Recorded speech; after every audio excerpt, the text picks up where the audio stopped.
Kia ora, bro. My mum went into surgery last night, so I'm not going to have time to come to do the complete video. I'm super sorry, man, and I feel terrible.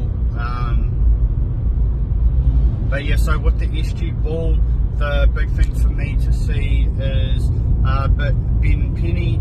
He was a part of the 2020 Warriors outfit and would have played SG ball, but he was too young. And that was when it was under 18s. So when it was under 18s, if you were 15, 16, you're too young to play, as well as NZRL having weird rules around that sort of thing. But he's a big inclusion. I think he's been coming back from injury, so that's why he didn't play first round. He's a big one to watch. The fullback, Ratu, he made the New Zealand Condors Sevens tournament team, was with the Fiji Sevens secondary schools, and was a part of Kelston Boys High School. Really talented rugby league player, kind of in the Taruva sort of mould, but a little bit more flamboyant. Really looking forward to seeing how the team progresses. There's not many changes. The number 7 spent time in Australia with Redcliffe, I'm assuming as part of the Warriors, but interesting enough, he played a game of Malmaninga Cup, which is under 18s.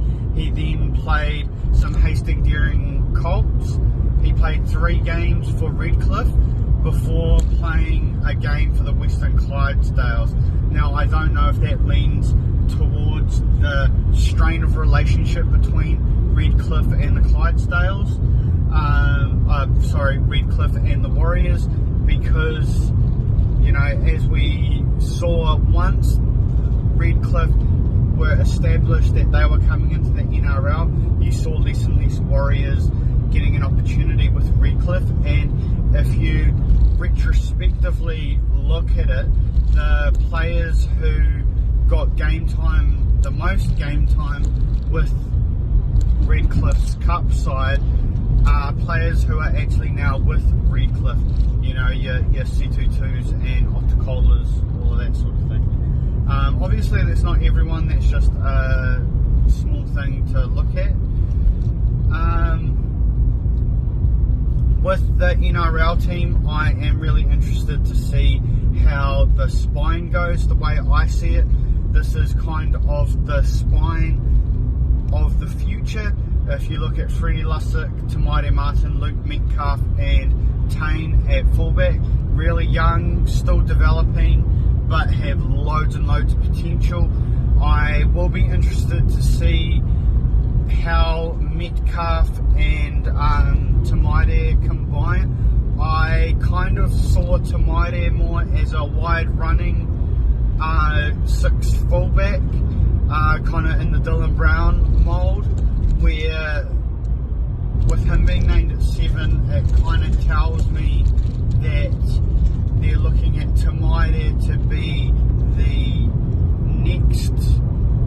So obviously Sean will be the controlling 7, but I'm guessing Tamaire is the next one to get the keys to the house. He gets full control, with Metcalf being that second fiddle. But insane, and the reason I say that is because Metcalf last year was playing a lot of halfback for Cronulla, and I think that if Cronulla saw him more of that 6 or fullback, he would have actually had more of an opportunity, but they saw him more of a controlling 7. So I'm really interested to see how that spine plays out. I actually really like Freddie Lussick. If it wasn't for Sam Verrills and Cheese at the Roosters, Lussick would have got more opportunities. But one thing with the Roosters is they're not afraid to let good players go for great players. You know, like they let both Lussick and Verrills go to get Cheese in. So yeah, that's what I see from the spine.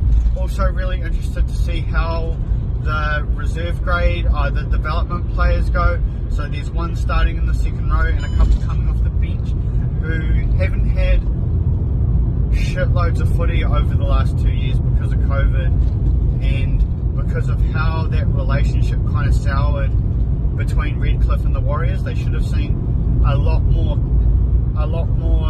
flag and cup action. Sorry, not flag, but Colts and cup action than what they should have. This is also going to be a big opportunity for the likes of Tom Ali, who really needs some consistent big minutes and to show what he's got. He was a rugby union player who got seen playing for Rotorua Boys High School at the New Zealand Secondary Schools Nationals. He was one of the players of the tournament, so Warriors picked him up from there, and he's been hampered by injury and with COVID and that Redcliffe relationship, just lack of opportunities. So yeah, really interested to see how he goes. He could be, if both Bunty and Tom can be those really good, consistent, impactful bench forwards, then that's going to be a really good platform to go forward with. There's a few guys like Moala Graham, Tafua, Eden Ackland, Paul Roach, all of those sorts of guys, really talented juniors, just questionable how they're transitioning into men's grade. But yeah, I hope that's a quick breakdown, bro, and that's enough for you to get an idea on my thoughts on how we're going or what's happening.